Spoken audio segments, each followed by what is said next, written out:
ஓம் சாந்தி. நாம் தேகாபிமானத்தின் ராயல் ரூபத்தை கூட முடித்துவிடக்கூடிய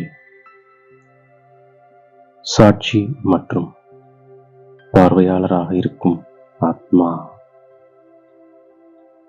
நாம் பரமாத்மா ஸ்ரீமத் என்ற தண்ணீரின் ஆதாரத்தில் கர்மம் என்ற விதையை சக்திசாலியாக ஆக்குகின்ற ஆத்மா.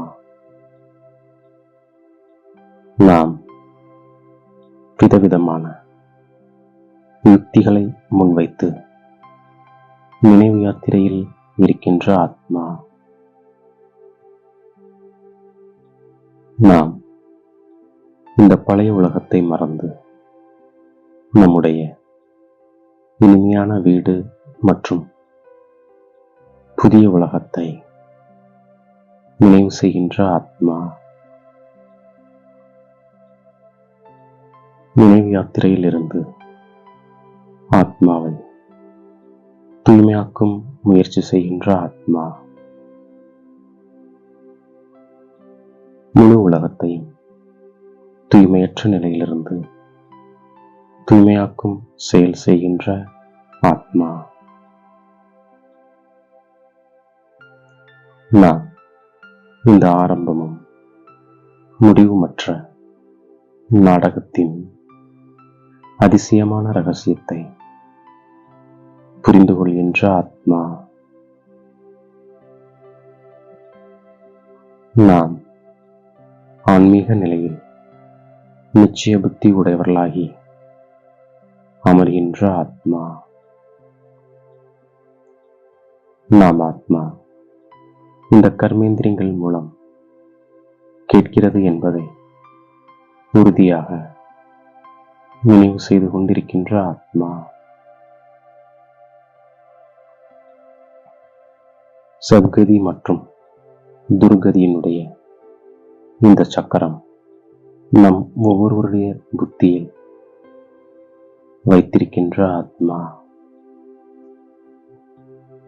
ஞானம் மற்றும் பக்தி, சுகம் மற்றும் துக்கம்,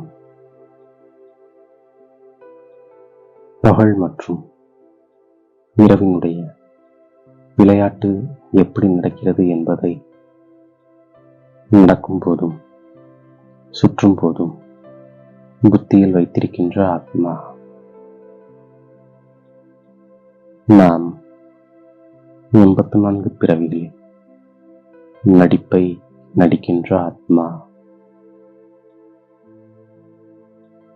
தந்தையை நினைவு செய்து பாவ கர்மங்களை விநாசம் செய்து மற்றும் ராஜ்யத்தை அடைகின்ற ஆத்மா. நாம் இப்போது புதிய உலகத்திற்கு செல்ல வேண்டும் என்பதை அறிந்திருக்கின்ற ஆத்மா. நாம் இனிமையான வீட்டை நினைவு செய்கின்ற ஆத்மா. நாம் முழு கல்பத்திலும் எத்தனை பிறவிகள் எடுத்திருக்கிறோம், இந்த சக்கரம் எப்படி சுற்றுகிறது என்பதை தெரிந்திருக்கின்ற ஆத்மா. நாம் எப்போதும் தந்தையினுடைய நினைவு மற்றும் ஞானத்தில் இருக்கின்ற ஆத்மா. பகவான் நம்முடைய தந்தை, ஆசிரியர், சத்குருவாக இருக்கின்றார்.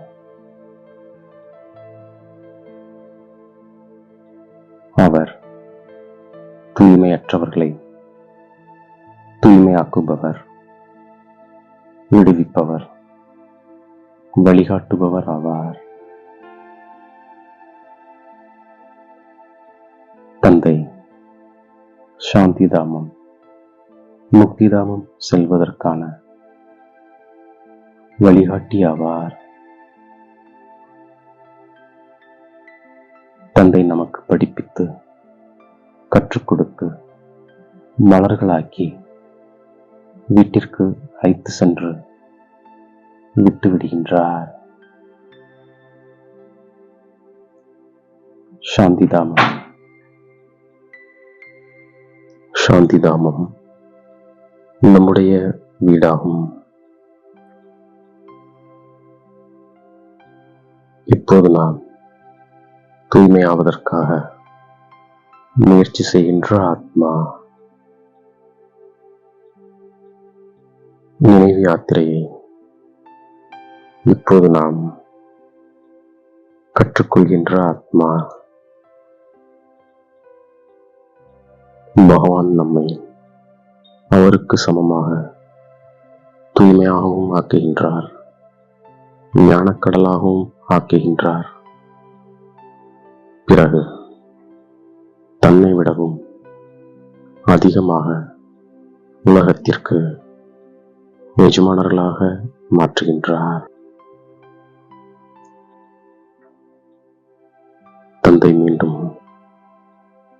ஆதி சனாத்தன தேவி தேவதா தர்மத்தை ஸ்தாபனை செய்ய வந்திருக்கின்றார். நம்முடைய முக்கிய குறிக்கோள் தந்தையை நினைவு செய்வதாகும். எந்த அளவிற்கு அதிகம் படித்து அந்த அளவிற்கு உயர்ந்த பதவியை அடைகின்ற ஆத்மா நாம் நாடகத்தின் ரகசியத்தை கூட புரிந்திருக்கின்ற ஆத்மா. நாம் புருவமத்தி ஆத்மாவின் அழிவற்ற சிம்மாசனத்தில் அமர்ந்து அதன் மூலம் இந்த நடிப்பை நடிக்கின்ற ஆத்மா. நாம் இந்த ஞானத்தை கற்றுக்கொண்டு பிறருக்கும் கற்றுக் கொடுக்கின்ற ஆத்மா. இந்த ஞான அம்பானது நம்மை இந்த உலகத்திலிருந்து அந்த உலகத்திற்கு கொண்டு செல்கின்றது. நாம் பரந்த புத்தியுடையவர்களாக ஆகின்ற ஆத்மா. நாம் சூரிய வம்சத்தில் முதலில் வருவதற்காக முயற்சி செய்து கொண்டிருக்கின்ற ஆத்மா. நரனிலிருந்து நாராயணனாக ஆவதற்காக கதையை கேட்கின்ற ஆத்மா. நமக்கு மூன்றாவது கண் கிடைத்திருக்கின்றது. ஆத்மாக்களாகிய நாம் படித்துவிட்டு ஞானத்தை கேட்டு தேவதைகளாக ஆகிக் கொண்டிருக்கும் ஆத்மா. மீண்டும் நாம் ராஜாக்களுக்கெல்லாம் ராஜாவாக ஆகின்ற ஆத்மா.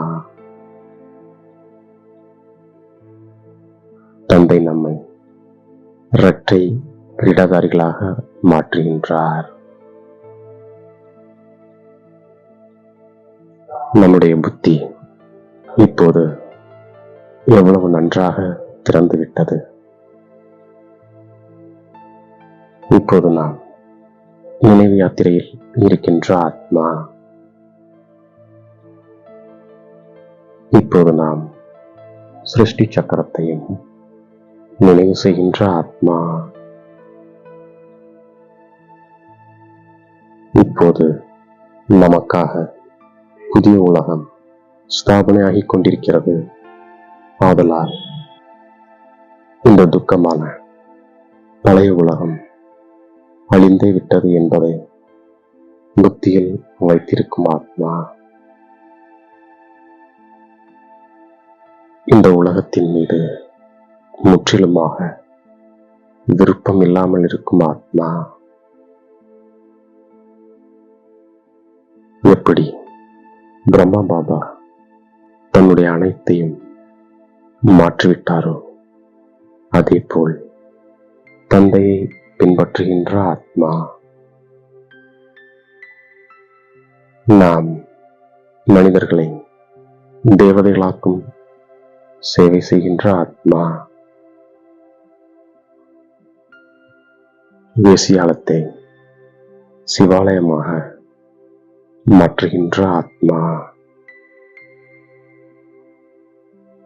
பார்வையாளராக இருந்து பார்ப்பது என்ற வரதானத்தை நினைவில் கொண்டு நாடகம் என்ற கேடயத்தை பயன்படுத்துவதன் மூலம் ஒவ்வொரு செயல் மற்றும் சங்கல்பம் செய்தபடியே நான் என்ற தன்மையின் இந்த ராயல் ரூபத்தை நீக்கிவிட்டு ஒவ்வொருவருடைய வார்த்தைக்கும் மதிப்பு கொடுக்கின்ற,